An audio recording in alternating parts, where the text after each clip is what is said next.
आज मेरे गोविंद ने क्या किया। आज भगवान ने मैया सरस्वती को याद किया, सरस्वती माँ प्रकट हुई, कहने की कहिए प्रभु क्या कैसे। तो भगवान ने कहा कि हे देवी, मथुरा नगरी की तरफ से पूतना आ रही है और उस पूतना की बुद्धि पर जाकर के आप बैठ जाओ और उसकी बुद्धि को घुमा दो, वो सीधी मेरी मैया के द्वार पर आकर के लगे। पूतना चली आ रही है, धर्म मैया सरस्वती ने जाकर के पूतना की बुद्धि को फेरा। पूतना ने विचार किया कि इस गोकुल का जो राजा है नंदराज, पहले उसके घर जाके देखती हूँ, अगर उसके घर में कोई पुत्र हुआ होगा तो पहले उसी के बच्चे को मैं मारूंगी। आगे बढ़ी, कुछ ग्वाल बाल मिले, उनसे पूछा तो उन्होंने कहा कि हाँ यशोदा के घर में एक लाला पैदा हुआ। पूतना वहां से आगे बढ़ी, यशोदा मैया के द्वार पर जाकर के आवाज लगाई, अरे बहन यशोदा। यशोदा मैया ने द्वार खोला, कहने लगी बहन मैंने ये सुना है कि तेरे घर में लाला हुआ है। यशोदा मैया बोली हाँ बहन हुआ तो है, तो क्या तू मुझे अपने लाला को खिलाने नहीं देगी? क्या मैं तेरे लाला को खिला सकती हूँ? तो यशोदा मैया उस पूतना के भावना को नहीं समझ पाई, तो मैया ने पूतना से कह दिया, अरे बहन कैसी बात करती है, जैसा मेरा लाला वैसा तेरा लाला, मेरा लाला अभी पालना में झूल रहा है, जाके खिला ले। पूतना ने जैसे ही अवसर पाया एकदम से पूतना वहां से चली और जाकर के भक्तों आज पूतना भगवान के पास में जब चली है, भगवान ने देखा कि पूतना मेरी तरफ बढ़ रही है। भगवान ने पूतना को अपनी तरफ आता हुआ देख एकदम से भगवान ने नेत्रों को बंद कर लिया। भगवान ने नेत्रों को बंद क्यों कर लिया महाराज? यहां पर कुछ कवियों का मतभेद हुआ कि भगवान ने अपने नेत्रों को इसलिए बंद कर लिया कि भगवान को डर लग रहा था पूतना से, लेकिन ऐसा नहीं है। एक कवि कहता है कि भगवान ने अपने नेत्रों को इसलिए बंद कर लिया कि भगवान देख रहे हैं कि ये पूतना जो मेरे पास में छल का रूप बना करके आ रही है, और अगर मेरी दृष्टि इसके ऊपर पड़ गई तो इसका जो छल का रूप है वो मेरे सामने रुकेगा नहीं सकता, इसलिए भगवान ने अपने नेत्रों को बंद कर लिया। लेकिन एक कवि लिखता है कि भगवान ने अपने नेत्रों को इसलिए बंद कर लिया क्योंकि भगवान ये देख रहे हैं कि ये पूतना जो है, जो मुझे मारने के लिए आई है, ये है कौन जो अपने स्तनों से जहर लगा करके लाई है और मुझे मारने आई है। लेकिन भक्तों, पूतना भगवान को मारने अगर आई थी तो पूतना अपने स्तनों से ही जहर लगा के क्यों लाई? अगर भगवान को मारती तो उंगली पर भी जहर ला सकती थी, किसी छोटी सी शीशी वगैरह में भर के भी जहर ला सकती थी, लेकिन स्तनों से ही जहर पूतना ने क्यों लगाया? इसका कारण था। तो भगवान विचार कर रहे हैं कि ये पूतना कौन है जो मेरे पास में आ रही है, कहीं ऐसा तो नहीं मैंने इसे वरदान दिया हो पहले कभी। तो भक्तों बता दूं ये पूतना थी कौन? जब भगवान ने वामन अंगुल का रूप धारण किया था, वामन अवतार जब भगवान ने धारण किया, जब बलि के द्वार पर भगवान, जो बहरोचन का पुत्र प्रहलाद का जो नाती था वल के द्वार पर जब भगवान गए थे, 3 पग धरती जब भगवान ने मांगी थी वल से,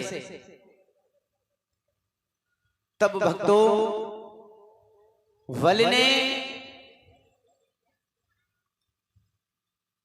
भगवान को जब पृथ्वी दी तो बल की एक पुत्री थी जिसका नाम था रत्नमाला, और वो रत्नमाला भगवान की छवि को निहार करके और उसने अपने हृदय में ये विचार किया कि हे प्रभु, ये बालक कितना सुंदर है।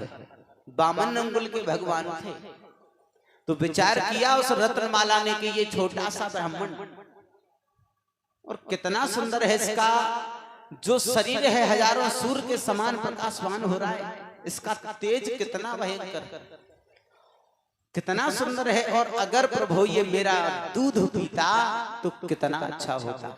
जब रत्नमाला के हृदय में ये भावना बनी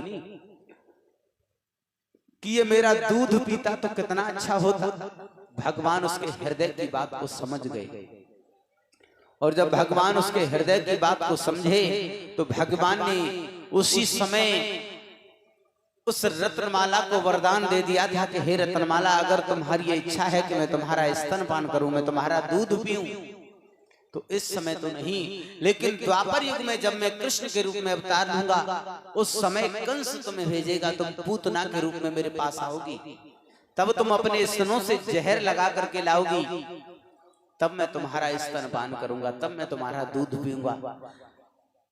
हे राजन परीक्षित, ये वही पूतना आज इसी कारण से अपने स्तनों से जहर लगा करके लाई भगवान के पास।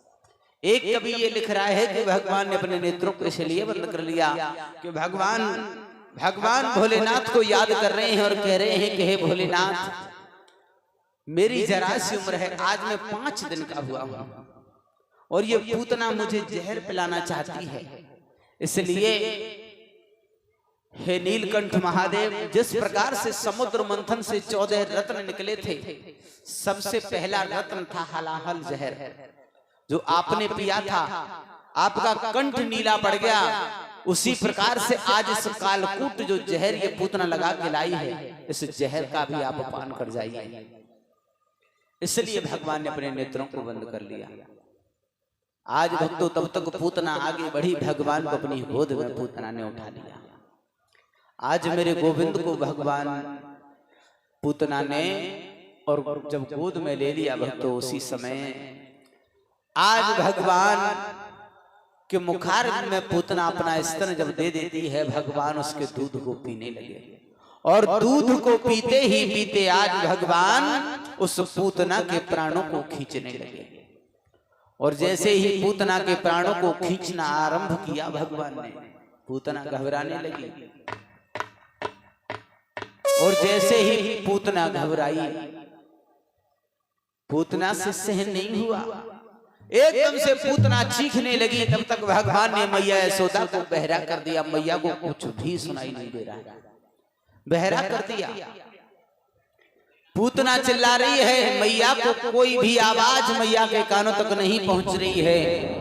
और जब पूतना का कोई बस नहीं चला, भगवान से छुटकारा जब पूतना नहीं पा सकी, छल का रूप पूतना का खत्म हुआ, अपने राक्षसी रूप में पूतना आ गई। और जैसे ही राक्षसी रूप में पूतना आई, भगवान को लेकर के पूतना और आकाश में पहुंची।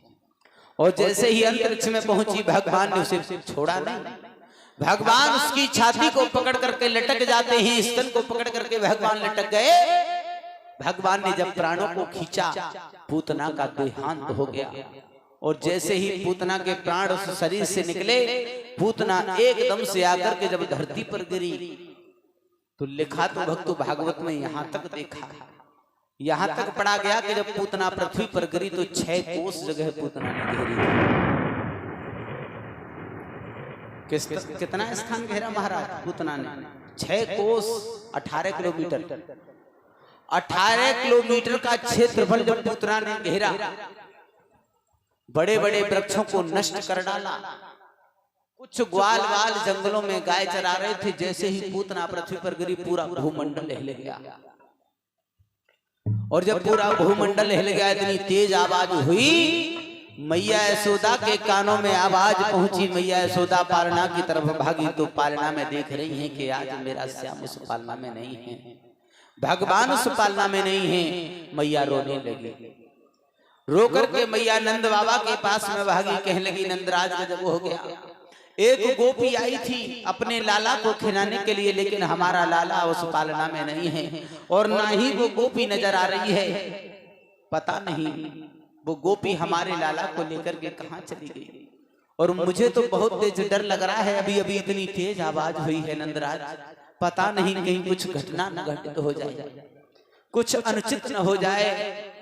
तब तक भक्तों जो ग्वाल वाल थे, उन्होंने देखा कि कोई विशाल शरीर वाला, पर्वत के समान शरीर वाला एक राक्षस गिरा है। ग्वाल वाल जो है वहां से भागे और भाग करके नंद बाबा के पास आए। बोले, नंदराज, अभी अभी हमने देखा है कि जंगलों में, वनों में एक विशाल पर्वत वाला कोई राक्षस आकर के गिरा है। ये आवाज जो हुई, उसी के गिरने की आवाज हुई थी।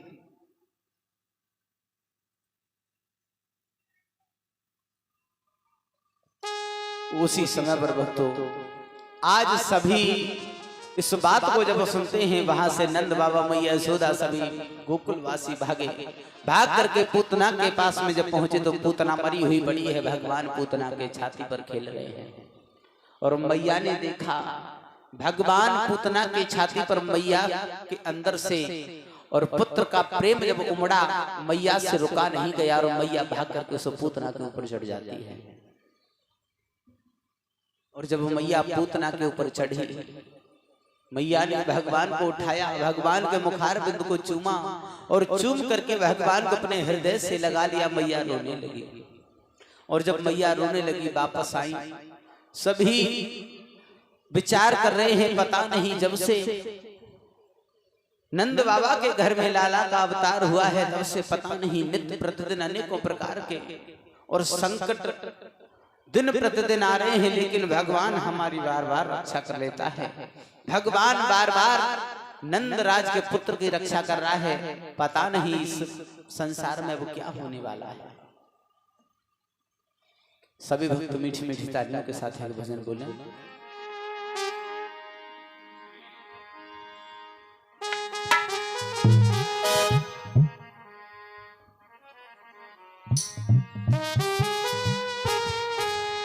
और काली कमली वाला मेरा यार है,